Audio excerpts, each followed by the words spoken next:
Assalamualaikum warahmatullahi wabarakatuh. Nah, di sini kita akan mempelajari ya, materi untuk mata kuliah konsep sistem informasi tentang keunggulan kompetitif dan juga strategi dalam sistem informasi. Ya, ini adalah outline dari materi kita, yaitu ada definisi sistem informasi strategis, kemudian konsep dasar strategi kompetitif ya, atau strategi kompetitif, hingga implementasi strategi dalam sistem informasi. Nah, ini semua akan kita bahas melalui video pembelajaran ini. Adapun target pembelajaran, ya, telah teman-teman mendengarkan video ataupun penjelasan melalui video ini, ya, mahasiswa mampu menjelaskan konsep dan proses yang menjadi keunggulan kompetitif dan strategi sistem informasi.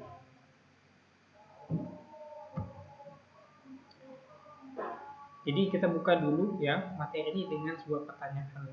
Mengapa sih sistem informasi strategis ini sangat penting? Ya? Jadi kita di sini menuangkan 3 poin utama ya, yang akan kita bahas sebagai pembuka. Yang satu adalah bahwa perkembangan bisnis saat ini di dunia sangatlah cepat dan dinamis gitu ya. Jadi kalau kita pengen terus bertahan atau bisnis kita tetap bisa bertahan di perkembangan zaman ini, kita harus mempunyai yang namanya keunggulan untuk dapat bersaing secara kompetitif terhadap pesaing-pesaing kita. Ya, jadi kita harus bisa beradaptasi. Nah, kemampuan ini adalah menjadi kebutuhan utama. Kemudian teknologi informasi ya, TI ini mungkin dulu sebagai perangkat supporting ya, kalau kita bisa lihat ya, tetapi sekarang ya, TI ini sudah berubah alih fungsi gitu, dari yang dulu hanya sebagai support operasional bisnis, nah tetapi sekarang menjadi penggerak utama ya, hingga terciptanya inovasi dan juga strategi perusahaan yang bermacam-macam ya, gitu. Jadi TI ini adalah menjadi sekarang ujung tombak suatu perusahaan ketika mereka ingin bisa lebih unggul terhadap pesaing-pesaing mereka harus berkolaborasi dengan memanfaatkan yang namanya teknologi informasi. Tidak seperti dulu yang di zaman tradisional mereka melalui cara-cara tradisional. Nah, dengan dinamisnya dunia bisnis saat ini, mereka juga menggunakan teknologi-teknologi atau alat-alat yang canggih ya, berbasis teknologi untuk bisa bersaing terhadap sesama rekan kompetitor mereka. Nah, TI juga membantu perusahaan untuk menciptakan nilai-nilai tambah. Nah, nilai tambah itu meliputi satu, adanya efisiensi operasional kerja di dalam perusahaan tersebut ya. Kemudian inovasi produk dan juga layanan semakin jauh lebih baik, serta pengambilan keputusan yang berbasis data ya gitu. Jadi kalau dulu ya mungkin secara tradisional masih banyak kegiatan operasional yang dilakukan secara manual ya, masih menggunakan banyak sekali user untuk melakukannya. Nah, sedangkan dengan hadirnya TI dan perkembangannya hingga pada saat ini ya, nah yang namanya operasional ini bisa diefisiensikan ya, bisa digantikan dengan mesin ya, dibuatkan program dan macam-macam. Inovasi juga dan produk ya, inovasi layanan hingga produk juga bisa dibuat dalam bentuk misalkan digital ataupun dari sisi pelayanan juga bisa jauh lebih cepat ya. Nah, yang penting adalah bagaimana seorang pemimpin perusahaan atau pebisnis ini bisa mengambil keputusan dengan tepat ya, dengan adanya data yang mereka miliki ya, yang sudah didapatkan melalui berbagai teknologi yang bisa dimanfaatkan ya. Jadi ini ada 3 poin yang mendasari mengapa sih sistem informasi strategis ini penting sekali, khususnya di dunia bisnis ya. Sekarang saya analogikan ya, SI ini sebagai suatu kompas. Ya. Jadi SI ini bagi pebisnis ya sekarang bisa dianalogikan sebagai kompas. Nah, kompas ini ya kalau dulu kita kalau mau pergi ke suatu tempat tanpa membawa kompas itu bisa tersesat gitu ya. Nah, sama seperti kita saat melakukan menjalankan yang namanya bisnis. Nah, kita perlu melihat arah peluang datangnya dari mana dan tujuannya kemana. Gitu. Ya. Jadi dengan adanya sistem informasi strategi ini, ya, kita bisa nih, ya, terbantu, ya, perusahaan kita bisa terbantu dalam menentukan arah, ya, untuk bisa tetap unggul dan bersaing bersama para kompetitor kita gitu ya. Jadi bisa dibayangkan sebagai suatu kompas digital gitu ya, yang bisa memandu kita kalau kita mau melakukan sesuatu keputusan atau mengambil suatu keputusan, kita sudah punya gambaran ataupun kita sudah punya tujuan kita ini mau menjadi seperti apa perusahaan kita atau bisnis kita ya. Jadi gambarannya, analoginya seperti itu. Oke, sekarang kita lanjutkan di sini untuk membahas diagram mengenai hubungan antara teknologi, strategi, dan keuntungan bisnis gitu ya. Nah, diagram ini digambarkan melalui 4 elemen, yaitu teknologi, teknologi informasi, inovasi, ya, yang berubah menjadi efisiensi dan menghasilkan suatu keunggulan kompetitif. Ya. Nah, kemudian di sini di bagian belakangnya ini ada beberapa segmen, ada 3 segmen ya. Ya, kemana segmen-segmen ini adalah gambaran ketika kedua elemen digabungkan gitu ya. Misalkan TI diterapkan akan menghasilkan yang namanya inovasi. Kemudian nanti segmen kedua, ya, inovasi ini ketika dilakukan dia akan menghasilkan yang namanya efisiensi. Dan begitu juga untuk segmen yang ketiga, ketika efisiensi ini dilakukan maka akan menghasilkan yang namanya keunggulan kompetitif. Ya. Jadi sekali lagi bahwa keunggulan kompetitif ini adalah suatu keunggulan yang menonjol dari suatu perusahaan ya, yang membuat mereka unggul ketimbang perusahaan-perusahaan atau para kompetitor mereka gitu ya. Nah, contoh di sini penerapan TI dan juga inovasi ya.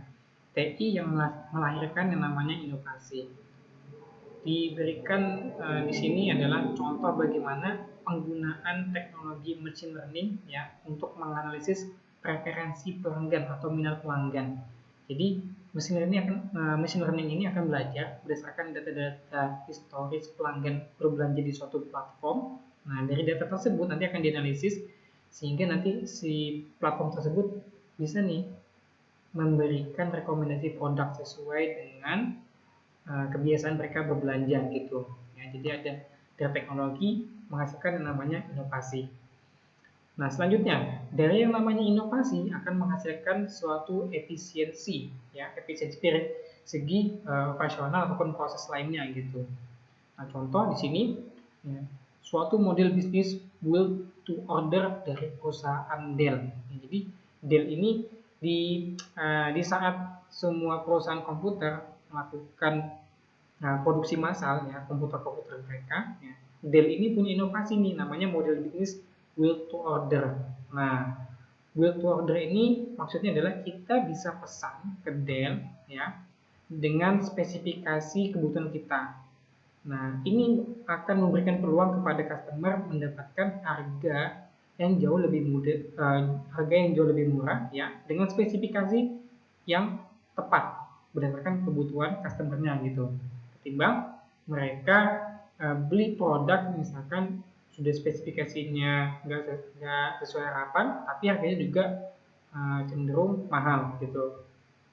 Ya, jadi ini adalah keunggulan ataupun inovasi yang dihasilkan oleh Dell ya, sehingga ini juga membantu proses operasional mereka ya dalam melakukan produksi produknya hingga efisiensi dari sisi budget ya, budget mereka untuk menekan harga produksi.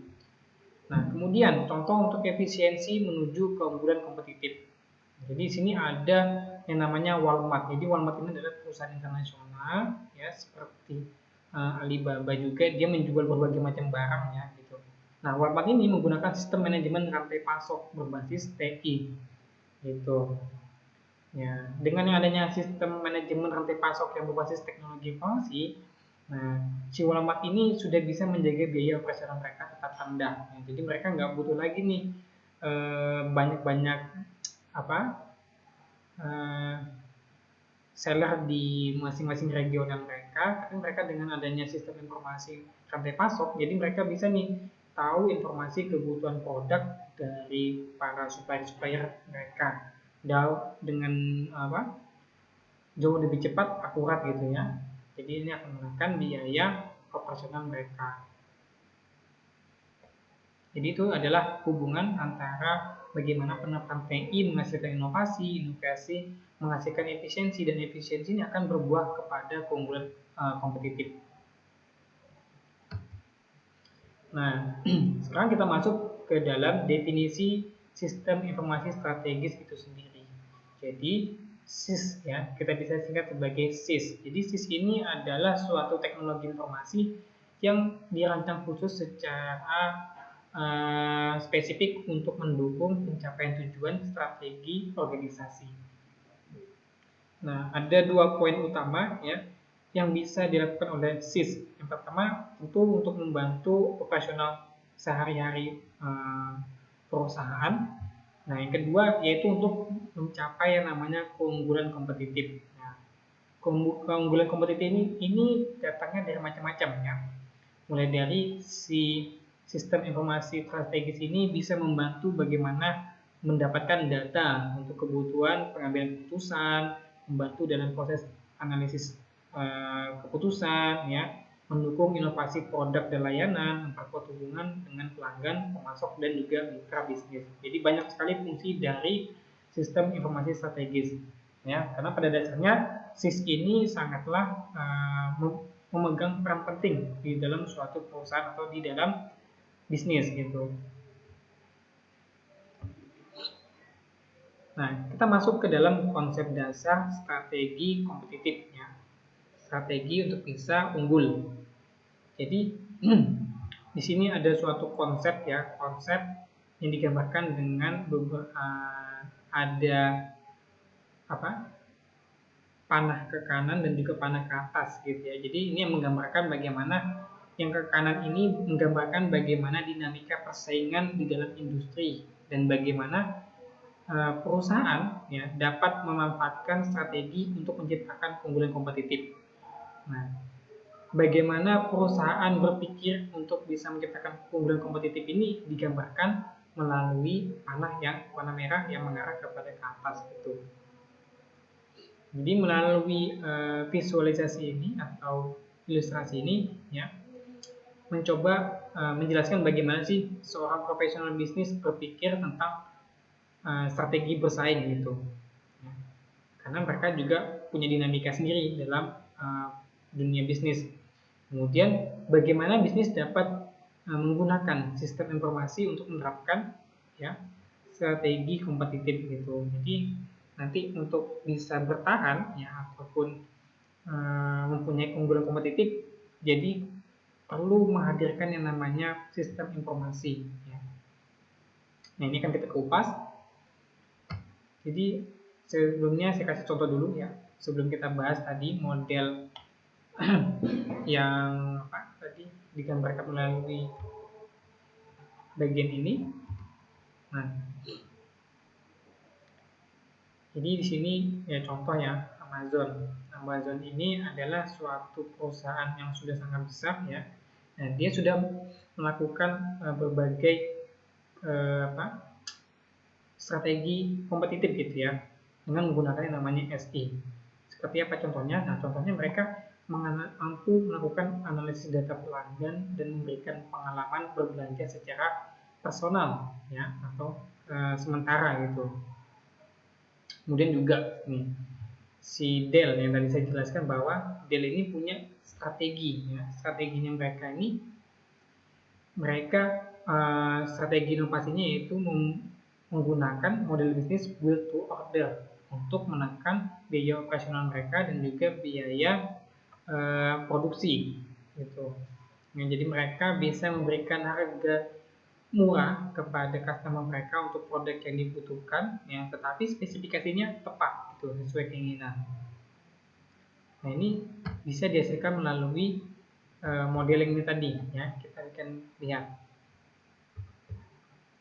Nah, jadi ada 5 kekuatan kompetitif. Jadi di dalam persaingan bisnis tadi sudah dikatakan bahwa ada dinamika persaingan yang sangat ketat gitu. Nah, ada apa aja? Nih ada 5 kekuatan kompetitif ya.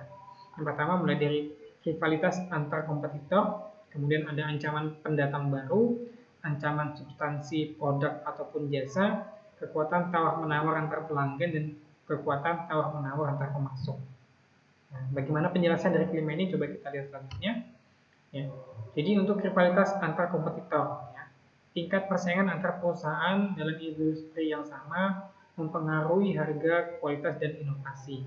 Nah, ini sudah kita bisa lihat nyata, ya. Contoh saja ada aplikasi Gojek, Grab, dan juga Maxim. Nah, ini adalah contoh rivalitas antar kompetitor dalam satu industri yang sama, yaitu industri transportasi massal atau transportasi. Ya. Mereka bersaing dari sisi harga, inovasi, layanan, dan juga kualitas gitu. Ya. Kemudian ada ancaman pendatang baru. Pendatang baru membawa inovasi, ya, kemudian kapasitas baru, dan juga seringkali menekan harga. Nah, kalau kita mau lihat nih, contoh nyatanya adalah misalkan nih brand HP ternama Samsung, ya, dia sudah menguasai pasar, ya, sudah lama. Nah, tetapi dengan datangnya HP-HP dari regional China, ya, Xiaomi, kemudian Realme dan macam-macamnya, ya, dengan harga yang jauh lebih murah, tetapi dengan spesifikasi yang bisa menyaingi produk-produk Samsung gitu. Ya, ini salah satu bentuk contoh ancaman pendatang baru, ya, yang mereka biasanya akan menghancurkan harga pasarnya. Kemudian ancaman substitusi produk atau jasa. Jadi ini adalah bagaimana kehadiran produk atau layanan yang menjadi alternatif, ya, atau produk dan layanan yang memiliki fungsi yang sama, dan ini bisa menjadi alternatif ketika suatu produk tidak dapat ditemukan. Ya.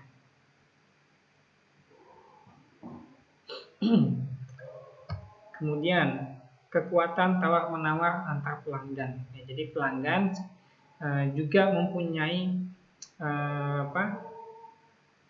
kemampuan untuk bisa mendapatkan produk mereka dengan harga yang jauh lebih murah gitu.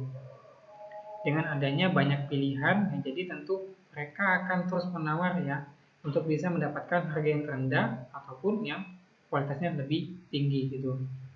Kemudian kekuatan tawar-menawar yang datangnya dari pemasok. Pemasok yang memiliki kendali atas bahan baku atau produk dapat mempengaruhi harga persyaratan.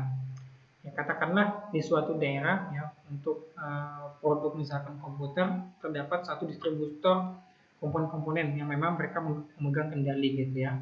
Nah, mau tidak mau si vendor untuk yang merakit komputer ini akan bergantung kepada si yang penjual distributor elemen-elemen tadi, ya. Jadi akan dipengaruhi atau dikendalikan oleh si pemasok itu. Jadi harga produk-produk yang dihasilkan akan bisa berubah naik turunnya gitu secara signifikan dan fluktuatif, ya, karena semua dipengaruhi oleh si pemasok harganya. Kalau pemasoknya harganya lagi turun, ya turun. Tapi kalau pemasoknya harganya lagi naik, ya naik juga harga produknya. Gitu. Nah, selanjutnya ada 5 strategi untuk bisa menjadi kompetitif atau dapat bisa bersaing. Jadi strategi kompetitif yang utama adalah untuk bisa membantu perusahaan menciptakan keunggulan kompetitif dengan fokus pada pendekatan tertentu. Nah, ada 5 pendekatan, ya, strategi kompetitif, mulai dari biaya kepemimpinan, diferensiasi, inovasi, pertumbuhan, dan juga agensi. Kemudian coba kita jelaskan ada 5 tadi modelnya, ya. Pertama, kepemimpinan biaya. Ya. Jadi dengan strategi yang merujuk kepada kepemimpinan biaya, ya, kita berusaha menjadi produsen dengan biaya terendah di industri, ya, sambil tetap memberikan produk yang berkualitas.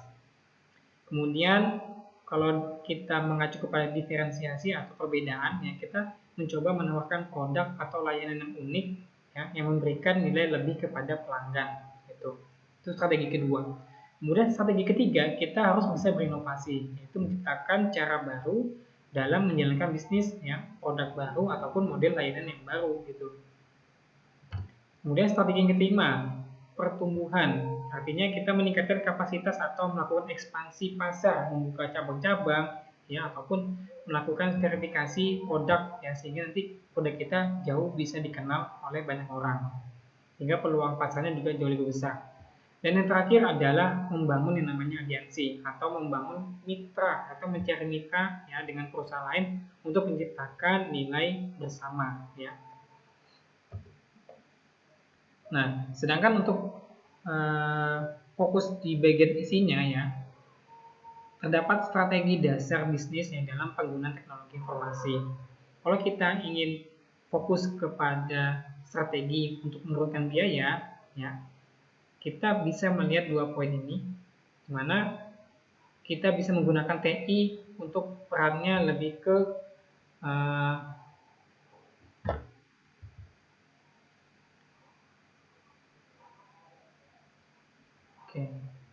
ya.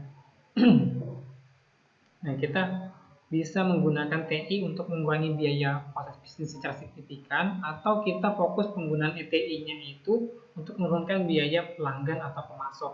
Gitu. Jadi ada dua poin yang bisa digunakan kalau kita pengen menggunakan TI, ya, tapi fokusnya strateginya untuk menurunkan biaya. Jadi lebih ke arah operasional gitu ya. Kemudian untuk yang diferensiasi, ya, kita menghadirkan perbedaan-perbedaan ya dari perusahaan yang kita miliki dengan perusahaan orang lain. Contohnya kita dengan mengembangkan fitur-fitur TI ya, yang baru yang membedakan produk atau pelayanan kita, menggunakan fitur TI untuk mengurangi keunggulan diferensiasi pesaing ya. Jadi kalau misalkan memang pesaingnya punya produk TI ya, kita juga harus punya produk TI yang lebih mempunyai fungsionalitas yang lebih tinggi gitu, atau memang yang lebih unik gitu. Kemudian menggunakan fitur TI untuk memfokuskan produk dan layanan pada segmentasi pasar tertentu. Ya, artinya ini lebih ke arah analisis segmentasi pasarnya ya, kira-kira kalau di region ini mereka butuh produk apa dan apa. Itu bisa dilakukan dengan menggunakan TI gitu. Kalau dari sisi target inovasi atau strategi inovasi, yaitu kita menciptakan produk atau layanan baru yang mencakup komponen TI gitu. Ya, kita berarti membuat produk-produk yang memang bersinggungan dengan TI. Kemudian mengembangkan pasar baru atau ceruk pasar baru dengan bantuan TI, ya, digital marketing dan seterusnya. Lakukan perubahan radikal atau perubahan secara signifikan ya, terhadap proses bisnis untuk memangkas biaya, meningkatkan kualitas efisiensi layanan pelanggan atau mempercepat waktu ke pasar gitu. Jadi kita bisa banyak menggunakan TI untuk di bagian operasional ataupun melakukan otomatisasi proses-proses yang ada di dalam perusahaan ya. Jadi itu adalah bentuk inovasi juga. Mendorong pertumbuhan, jadi menggunakan TI untuk mengolah ekspansi bisnis regional dan juga global. Ya, ini lebih kita kenal dengan perusahaan digital atau perusahaan yang virtual gitu ya. Banyak sekarang adanya perusahaan-perusahaan yang dibangun secara virtual gitu dengan menggunakan teknologi TI. Kemudian menggunakan TI untuk melakukan verifikasi dan juga integrasi ke produk hingga layanan yang lainnya. Yang terakhir adalah mengembangkan aliansi ya. Jadi kita bisa menggunakan nih TI untuk menciptakan organisasi virtual juga bisa. Selain kita bangun perusahaan virtual, kita juga bisa melakukan jejaring virtual kepada mitra bisnis. Kemudian kita bisa mengembangkan sistem informasi antar perusahaan yang terhubung melalui internet dan juga ekstranet yang mendukung hubungan bisnis strategi dengan pelanggan, pemasok, subkontraktor dan lainnya gitu. Jadi memang kita membuat koneksi yang jauh lebih luas ya, sistem informasi dengan menggunakan yang namanya SI.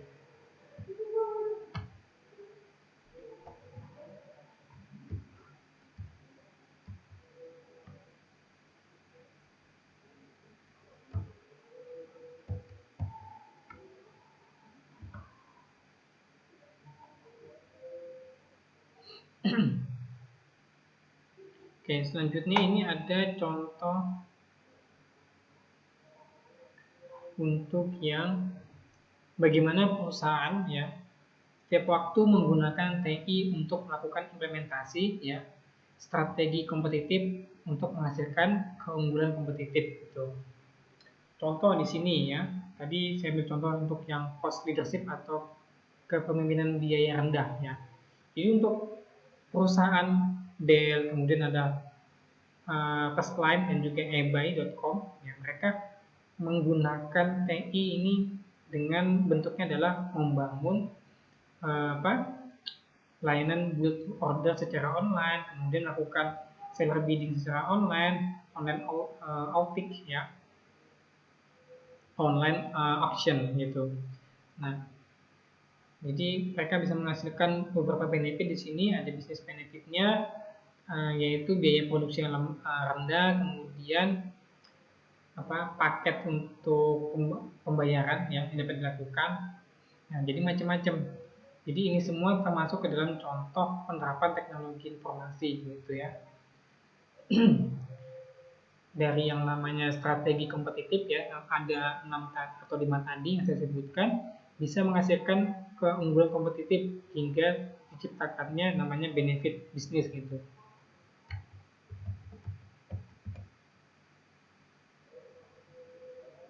Nah, ini lanjutannya ya, inovasi, pertumbuhan dan aliansi gitu. Nah, sekarang kita masuk ke arsitektur informasi strategis gitu ya. Jadi kalau kita ingin menerapkan teknologi informasi dalam bisnis, tujuan utamanya kita adalah dua. Ya. Terbentuknya database transaksional dan juga terbentuknya database customer. Sebenarnya lebih ke arah dua ini. Mana transaksi database ini adalah menjadi pusat data penyimpanan data untuk semua transaksi yang melibatkan pelanggan. Nah, dari sini kita nanti bisa ngecek apa aja yang berkaitan dengan pelanggan, bagaimana perilaku mereka, apa yang mereka suka beli, dan seterusnya kita bisa lihat di sini. Kemudian customer database menyimpan informasi pelanggan yang tersegmentasi berdasarkan preferensi dan profitabilitasnya. Gitu. Jadi kita bisa berfokus untuk menghasilkan dua database ini ya, secara arsitektur ya.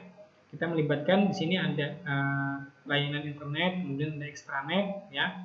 Bagaimana nanti ada customer yang melakukan order, kemudian ada ada peran daripada supplier yang ikut berpartisipasi di dalam transaksi tersebut gitu. Nah, ini digambarkan dengan visualisasi berikut ini yang ada di gambar. Nah, ini adalah relasi ya dari proses strategi tadi. Ya, bagaimana yang pertama interaksi langsung ya dengan pelanggan dapat terjadi melalui namanya internet. Ya, yaitu untuk meningkatkan kepuasan pelanggan dengan akses informasi yang cepat dan mudah. Kemudian ada interaksi melalui mitra distribusi. Ya. Ini dilakukan baik secara internet atau global ataupun melalui jaringan lokal perusahaannya. Ya.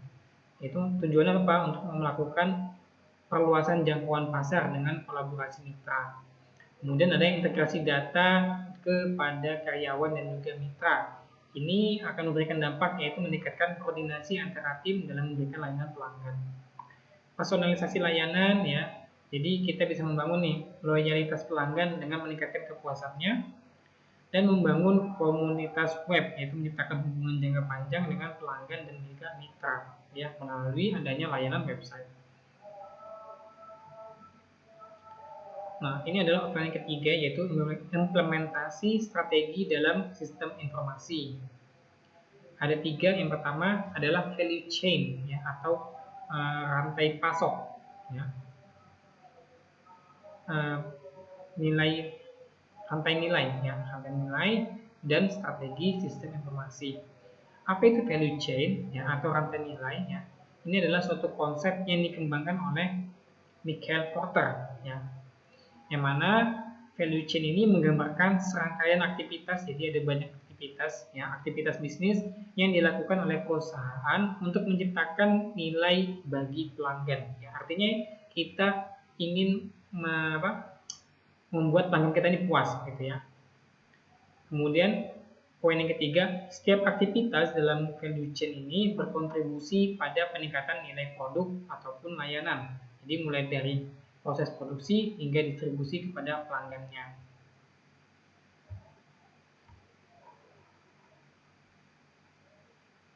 Ya, ini adalah contoh value chain ya. Jadi ini ada suatu diagram yang bisa digunakan untuk menggambarkan perusahaan ya, bagaimana mereka bisa mencapai keunggulan kompetitif gitu. Jadi kalau di value chain itu kita mengenal adanya dua bagian. Yang pertama adalah proses pendukung dan juga proses utama.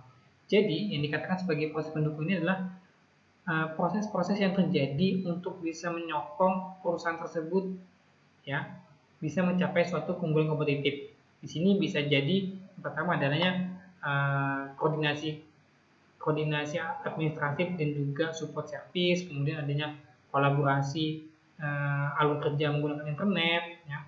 Di sini ada juga kita memerlukan yang namanya rekrutmen pekerja ya atau karyawan, kemudian memberikan keuntungan benefit kepada karyawan, penggunaan teknologi, kemudian pengembangan produk ya dengan bersama juga dengan mitra kerjasama ya dan lain sebagainya yang memang bisa dinilai untuk membantu ya proses daripada bisnis. Nah, sedangkan yang primer ini adalah yang sifatnya utama gitu. Contoh di sini untuk dia dikenal biasanya ada 5 ya, inbound logistik, operasional, outbound logistik, marketing, dan juga customer service. Ini untuk di bidang bisnis ya, kurang lebih seperti ini, ada 5 proses utama. Contoh untuk inbound logistik ya, ini lebih ke arah bagaimana pengelolaan awal ya, jadi proses produksinya gitu. Nah, jadi semua barang akan dilakukan otomatisasi secara real time dan disimpan ke dalam data warehouse. Kemudian secara operasional ya, ini sudah bisa menggunakan yang namanya berbasis komputer atau manufacturing yang memang sudah menggunakan komputer atau robotik bisa. Nah, kemudian untuk proses outbound atau pengeluaran produknya, logistik barang untuk keluarnya, mereka bisa melakukan penjualan secara online, point of sale, kemudian ada proses dan juga proses order gitu. Sedangkan untuk di marketing dan juga salesnya mereka menggunakan target marketing gitu ya. Sudah melakukan penargetan pasar untuk produk-produk yang akan dihasilkan. Dan yang terakhir ini adalah untuk customer service. Nah, mereka menggunakan yang namanya sistem CRM atau Customer Relationship Management. Nah, CRM ini ya dia akan merawat semua customer yang sudah pernah membeli atau menggunakan produk kita akan dirawat sehingga nanti customer tersebut akan loyal kepada perusahaan yang kita miliki itu ya. Maka berdasarkan bagian support proses tadi dan juga bisnis utama tadi yang di bagian ini ya, ini semua akan menyokong sehingga terciptanya sebuah keunggulan kompetitif gitu ya untuk suatu perusahaan. Kemudian yang kedua, ya, implementasinya adalah menggunakan bisnis proses reengineering atau rekayasa ulang proses bisnis atau BPR. Nah, ini adalah pendekatan yang sangat mendasar untuk merancang ulang ya secara dramatis suatu proses bisnis ya untuk mendapatkan peningkatan yang sangat signifikan baik dari sisi biaya, kualitas, layanan dan kecepatan gitu ya. Jadi ini kita ibaratnya kayak ngerombak ulang bisnis kita dengan secara ekstrim, yaitu istilahnya adalah bisnis proses reengineering. Nah, ada sekitar 4 manfaat BPR. Yang pertama yaitu pengurangan biaya operasional. Ya. Dalam arti ini bisa menghilangkan proses-proses yang tidak bernilai tambah, yaitu memang tidak ada nilainya ya, dan cenderung mubazir kalau terus dilakukan.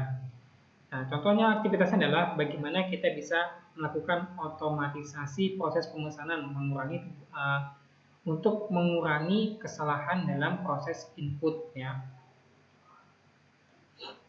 ketimbang mempertahankan input data secara manual. Kemudian meningkatkan kualitas produk atau pelayanan. Ya. mengurangi kesalahan dengan menerapkan teknologi. Ini adalah salah satu contohnya. Jadi kita bisa menggunakan sistem TI untuk membantu memantau kualitas produk secara real time-nya. Jadi ini adalah bentuk-bentuk perubahan-perubahan yang dramatis gitu. Ya, memang ini adalah salah satu ciri khas dari BPR. Yang ketiga adalah meningkatkan efisiensi dan kecepatan. Ya.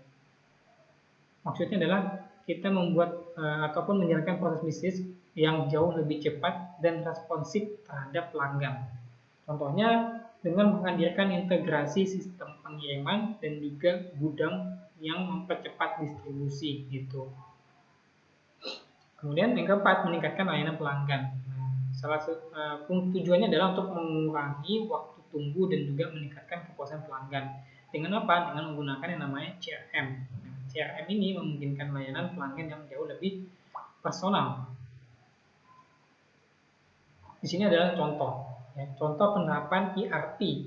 Apa itu ERP? ERP adalah Enterprise Resource Planning, ya, untuk mendukung yang tadi penerapan yang namanya BRP, Business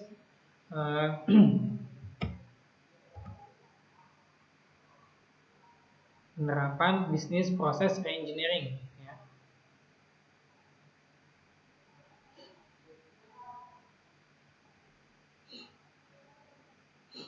Nah, jadi Enterprise Resource Planning atau ERP ini sebenarnya adalah sistem perangkat lunak, ya, yang memang diintegrasikan untuk berbagai fungsi, yang mulai dari fungsi bisnis di bagian keuangan, produksi, logistik, dan juga pemasaran, dan hingga menyentuh ke ranah SDM dalam satu platform yang terpusat.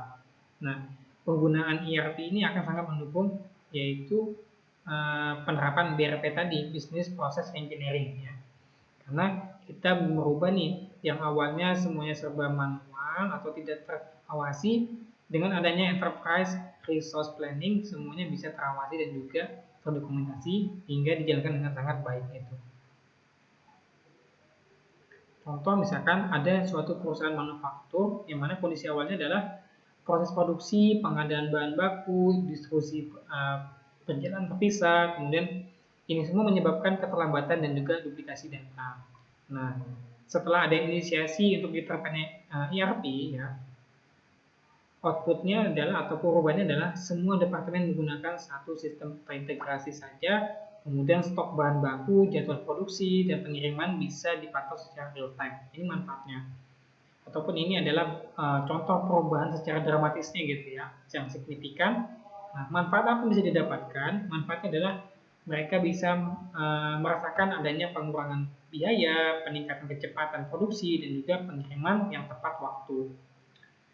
Untuk contoh sistemnya ada SAP dan juga Oracle ERP gitu ya. Yang terakhir adalah perusahaan virtual. Perusahaan virtual ini adalah bentuk implementasi SI ya yang menjadi salah satu keunggulan kompetitif gitu ya, yang sangat banyak diminati oleh perusahaan-perusahaan besar. Maksud daripada perusahaan virtual adalah organisasi yang bekerja dengan cara kolaboratif menggunakan teknologi informasi, ya, yang mana menghubungkan karyawan, mitra ataupun pemasoknya, ya, ini secara digital, ya. Perusahaan ya tidak memiliki lokasi fisik yang tetap ya atau terpusat, melainkan beroperasi melalui jaringan yang fleksibel dan juga terintegrasi. Jadi ada mungkin ya lokasi fisiknya, tetapi dia tidak menentu di sana, bisa saja berpindah-pindah gitu. Nah, strategi perusahaan virtual. Mereka mempunyai strategi yang pertama ingin membangun aliansi dan juga kemitraan. Jadi dengan adanya perusahaan virtual ya, mereka bisa melakukan kolaborasi dengan perusahaan-perusahaan lain dengan memanfaatkan sumber daya bersama tanpa membangun infrastruktur baru, jadi low budget gitu. Kemudian penggunaan teknologi informasi, ya, jadi kalau sekarang sudah dikenal dengan teknologi awan atau cloud computing. Nah, ini mereka bisa gunakan untuk membangun basis perusahaan virtual. Kemudian fokus kepada core kompetitif, ya, jadi mereka tidak lagi berfokus membangun semua infrastruktur mereka dari awal, tetapi mereka lebih fokus bagaimana mereka bisa langsung ikut berkompetisi gitu ya dengan perusahaan-perusahaan yang sudah ada. Ya, dengan caranya tadi beraliansi atau bermitra ya Jadi fungsi-fungsi ataupun kebutuhan operasional mereka yang sifatnya bisa dilakukan oleh pihak ketiga, mereka akan berikan kepada pihak ketiga. Tapi secara inti mereka fokus kepada core kompetisinya seperti apa perusahaannya. Nah, dari sisi fleksibilitas dan adaptasi kecepatan, mereka tentu bisa menyesuaikan struktur dan juga strategi operasional mereka. Karena mereka sifatnya adalah fleksibel gitu perusahaannya. Nah, contohnya di sini adalah Amazon.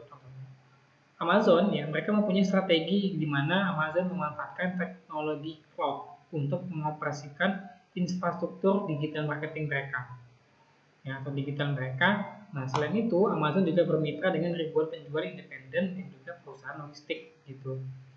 Nah, dengan strategi ini ya, Amazon memiliki model untuk memungkinkan ya menjadi raksasa e-commerce global tanpa bergantung pada pusat produksi. Jadi, Amazon bukanlah suatu pabrik produksi utamanya, tetapi mereka bekerja sama kepada mitra-mitra ya atau penjual independennya langsung gitu. Jadi mereka hanya menjualkan ya melalui platform mereka. Dan yang terakhir adalah contohnya adalah Upwork. Nah, Upwork ini adalah suatu platform yang menyediakan ya atau menghubungkan para pencari kerja lepas ya freelance dengan perusahaan-perusahaan yang membutuhkan tenaga kerja. Strateginya adalah itu yaitu kemudian di platform ini juga yang memungkinkan pekerjaan dilakukan secara jarak jauh tanpa batasan geografis atau bahasa lainnya adalah kerja remote gitu. Nah, hasil yang didapatkan ya dari Upwork ini atau strategi Upwork ini adalah bagaimana Upwork ya bisa sukses menciptakan ekosistem ekonomi global dan membantu bisnis menjadi lebih fleksibel karena tidak perlu membangun suatu infrastruktur fisik yang bisa menampung banyak karyawan, tetapi semua pekerjaan yang penting bisa dihandle yang walaupun dikerjakan oleh orang lain dan secara remote gitu. Nah, baik, mungkin sampai di sini materi kita pembahasan tentang bagaimana konsep dan juga dasar konsep dan juga proses ya untuk mencapai keunggulan kompetitif hingga strategi sistem informasinya. Silakan disimak kembali dan juga sambil dibaca dan menambah literasi di banyak media untuk memperkaya pemahaman teman-teman di topik materi ini. Akhir kata, saya akhiri. Wassalamualaikum warahmatullahi wabarakatuh.